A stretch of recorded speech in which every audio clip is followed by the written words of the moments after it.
Las encuestas para nosotros tienen un valor real, por lo menos un mes, mes y medio antes de las elecciones. Pero un medio de comunicación puede condicionar la percepción. La realidad y la percepción es lo que es realmente y la percepción es lo que usted ve. Yo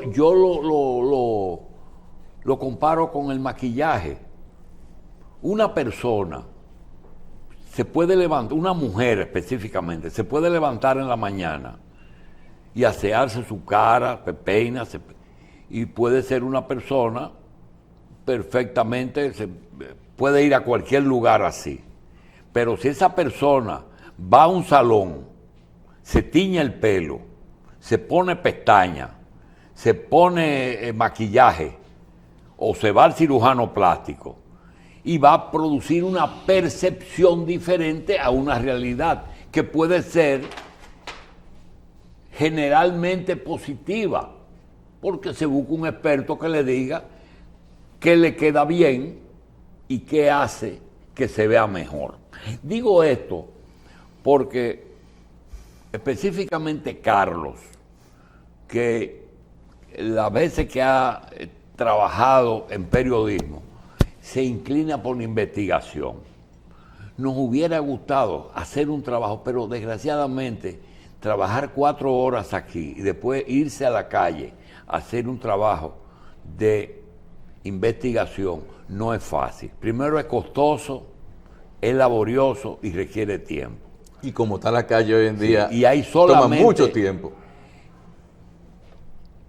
Ya es un juicio de valores que tú acabas de emitir. Es una realidad. Como está la calle. Entonces, quiero decir lo siguiente. ¿Qué nos gustaría?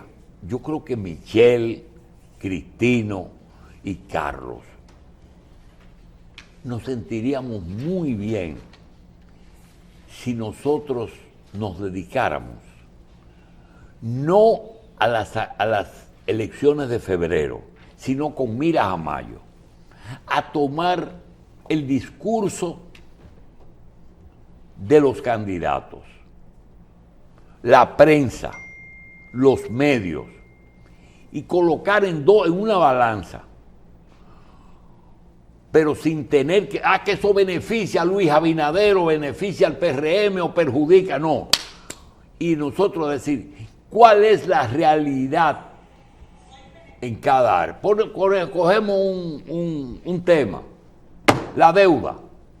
¿La deuda es motivo, tema electoral? Sí. Hay 2 deudas. La deuda externa en dólares y la deuda interna. Pero la deuda externa, nosotros queremos saber si está cuando el BID, el Banco Interamericano de Desarrollo, o el Exim Bank, nos presta un dinero, o si también en esa deuda está cuando una empresa norteamericana le financia a una empresa dominicana un financiamiento, un equipo, una cosa. Nosotros, yo no lo sé. Ayer se habló de 400 y pico de millones de unos bonos que van a... Y yo confieso una cosa. ¿Qué significa eso? ¿Eso es positivo o eso es negativo? Porque tú puedes decir, el endeudamiento es malo, y el gran triunfo de Balaguer fue su negativa al endeudamiento. Pero yo me pregunto, ¿podía el gobierno manejarse en diferentes áreas sin endeudamiento? Entonces pasamos al otro punto, el fisco. Todo el mundo dice que aquí hay que hacer una reforma fiscal, pero todo el mundo dice después de las elecciones. ¿Qué quiere decir? Que tiene un costo político. Claro. Pero entonces, yo te voy a decir, yo tenía un profesor de cirugía que decía, frente a la duda, opere. Doctor, pero es que una cirugía es un alto riesgo. Sí, pero el no hacerlo puede tener un efecto devastador. Entonces, frente a la duda, opere. Y yo pregunto, ¿es posible frente a la duda no endeudarse? Lo que pasa es que nosotros tenemos un problema, y es que estamos manejándonos con déficit fiscal desde hace mucho tiempo, y eso usted no lo puede hacer indefinidamente. ¿Qué es lo que es el déficit fiscal? Que tú gastas más de lo que te ingresa, y si gastas más de lo que te ingresa, significa que para eso tienes que endeudarte, y eso tiene que Pero tener... súmale otra cosa al déficit fiscal, y es que nosotros consumimos más divisas de las que nosotros producimos, ¿o no? Bueno, yo creo que el país Esas dos cosas, el déficit fiscal y el déficit de nuestra balanza de pago, te crean un país que uno no se explica por qué estamos bien.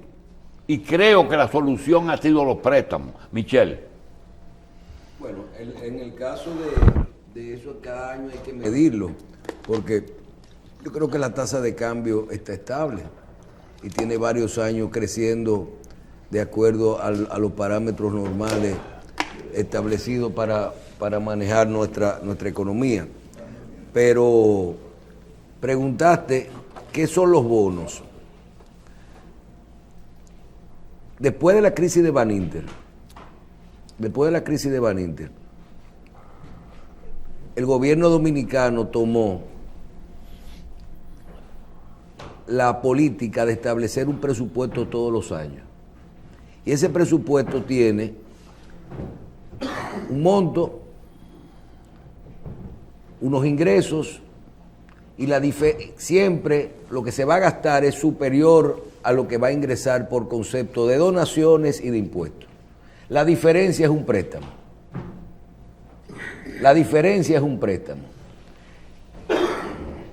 Este año, ese dinero que se paga normalmente por concepto de dos cosas, o de intereses o de vencimientos de capital, por ejemplo, vamos a poner un ejemplo. Este año se llama el déficit. Este año podemos decir que tenemos un presupuesto de 1.600.000.000.000. Y vamos a suponer que los ingresos lleguen a 1.200.000.000. ¿Cuánto hay que buscar? ¿Cuánto es la diferencia entre los ingresos y lo que se va a gastar? 300, 400.000 millones. ¿Cuánto es eso? 5.000 millones de dólares. 6.000 millones de dólares. Entonces, ¿a qué es igual eso? A 344.000 millones de pesos. ¿Dónde tú quieres buscar ese dinero? ¿Tú lo quieres buscar? O yo quisiera buscarlo a donde me lo den más barato y en peso. Cuando un país no esté estable, tú te vas, como tú decías, con un maletín, emite bonos soberanos, te vas a la Torre Gemela, que fue lo que inició todo esto, ¿verdad? Y tira los bonos allá. Vienen los inversionistas. ¿Quién lo compra? Lo compran los mercados privados de bonos. ¿Y qué clima tú tienes que propiciar aquí para que te lo compren? Buen crecimiento, estabilidad monetaria, control de la inflación, tasa de cambio, pagar siempre, pagar todos los años, haber tenido 1% de estabilidad de pago, los indicadores de que qué sé yo qué, más. Y esos bonos después son deuda externa, ¿verdad? Claro, eso es deuda externa, pero con entes privados. El 90% de nuestra deuda, el 80%, es con eso, desde hace muchísimo tiempo. Después uno ve que le compran un bicocho cada vez que nos prestó 100 millones el BID. 50 millones el Banco Mundial, 200 millones el Fondo Monetario. El dinero de verdad es el que se emite desde hace 20 años con bonos soberanos, con bonos en el exterior que lo emiten los agentes privados. Ahora, cuando tú ves confianza en un país, ¿qué dice un gobierno? Oh, pero si yo no emito, y eso no está ocurriendo de ahora, eso no es un invento de ahora. Oh, pero yo puedo tirar. ¿Qué pasa si yo tiro bonos en pesos? Entonces viene Carlos Alonso y dice, en vez de irnos para Nueva York a buscar 5.000 millones de dólares en bonos, como aquellos 1.000 millones que buscó Andy Dawager la primera vez, en septiembre del 2001, cuando la Torre Gemela, estaban ellos en Nueva York buscando los bonos, hoy son 4.000 o 5.000. ¿Qué tú dices? Oh, pero espérate, yo en vez de tirar 5.000 o 6.000 millones de dólares en bonos, en dólares, en el extranjero, yo lo voy a emitir en Hacienda en República Dominicana. Y dice el Ministerio de Hacienda, para eso tú necesitas una autorización. Eso va al Congreso, eso fue lo que fue ayer, lo que ustedes vieron ayer en la prensa. Entonces, Hacienda emite un papel que dice, mira, bonos, 344.000 millones, en bonos de 1 millón de pesos dominicanos, sí, al 9% de interés, con el vencimiento en el 2044, el vencimiento para que te devuelvan el capital, y el pago de los intereses cada 3 meses. Entonces esos bonos van al mercado de valores, y el mercado de valores aquí, los puestos de bolsa, viene Carlos Alonso, coge su 1 millón de pesos, se inscribe y dice, oh, pero yo voy a colocar, en vez de 1 millón de pesos a plazo fijo en el banco, o coger mi 1 millón de pesos y comprarlo en dólares, yo me voy a ese puesto de bolsa y compro 1 millón de pesos, un bono, o 10 bonos, depende del dinero que él quiera, de 10 millones de Hacienda, de ese certificado del 2044, que le va a pagar el 9% de interés. Yo entendí ese procedimiento. Ahora, la pregunta inicial fue la siguiente. De las medidas que el gobierno está tomando, yo quiero cernir, sedacear, que me digan, cuando aparece Leonel Fernández, Abel Martínez o un partido de oposición y critica una medida gubernamental y el gobierno contesta o no contesta, yo quiero saber desde un podium diferente si ese préstamo, eso que hicieron de ir y colocar esos bonos como fueron, como dijo alguien, fue con un burro de quiniela debajo de las Torres Gemelas antes de explotar y vendieron bonos soberanos dominicanos y lo compraron. Yo quiero preguntar si hay otra vía o si esa fue una medida correcta, independientemente del mecanismo, porque sabemos bien por qué hay préstamo al 4 y por qué hay préstamo al 9. Dice que por el riesgo. No, y otra cosa. Entonces yo lo que quiero saber es, por obligación, y algún día lo vamos a saber, por obligación. La alianza público-privada por obligación y el préstamo son las dos salidas que el gobierno ha buscado para poder cubrir sus deudas. Todos los años, todo no, eso no es para cubrir deuda. La alianza público-privada, y eso no tiene nada que ver con deuda. Eso es para proyectos. Ahora, deuda, déficit de presupuesto. Déficit de presupuesto. ¿Dónde? Y ahí nada más hay que irse a la lógica. Usted tiene un presupuesto que siempre es más alto de lo que a usted le entra. ¿Dónde usted va a buscar ese dinero? Primero lo quiero en donde no me cuesta mucho. En el Banco Mundial, en el que sé yo qué, los organismos, ¿cómo dicen? Multilaterales. Pero eso es un chin. Luego lo quiero a una tasa de interés más bajita, bono soberano. Luego, donde último lo quiero, ¿sabe dónde yo no lo quiero? En el Fondo Monetario. Cuando tú llegas al Fondo Monetario es porque más nadie te prestó más para atrás. El Fondo Monetario es el equivalente al pretamita de la calle. El usurero. Al usurero. Es decir, cuando ya tú tienes problemas que nadie te Pero presta, no presta con intereses altos. pero te presta con condiciones altas. Sí. Él te presta con condiciones altas, con condiciones en tu operación, que son a veces peores que el interés. Te obliga a hacer, Te obliga a hacer lo que tú no quieres. Lo que no hiciste Claro, para evitar caer claro. en esa Tú tienes el dinero, pero espérate, siéntate ahí abajo. Entonces, eso es lo que tenemos que ver con Fondo Monetario Internacional. Que ojalá no caigamos nunca ahí, porque nos imponen incluso hasta condiciones políticas. Pregúntale a Milei. Pregúntale a Milei. Ahí está Milei tirando una ley para hacer otra, reformando los impuestos. ¿Dónde yo voy a conseguir 16 mil millones de dólares? ¿Por qué? Porque no tiene ni cómo pagar una sentencia. ¿Y quién le presta a Milei? Los bonos no quieren nada con nadie que sea mala paga. Los bonos no quieren nadie que... El bono es más alto que el resto, pero es el mecanismo donde el dinero es suficiente. Esa es una de las críticas. Nos gustaría conocer si la oposición dominicana está criticando un gobierno sin tener un plan o un programa de gobierno. Porque yo no he visto un político de aquí que te diga, con Haití debemos hacer lo siguiente. El único que ha dicho, que yo le digo, tú sabes lo que hay que hacer, me dice, pero yo no puedo hablar, es Deli Erasme. Bueno. El único, Deli, tú eres que sabe lo que... Pero yo no puedo hablar. ¿Y quién tú eres que tú no puedes hablar?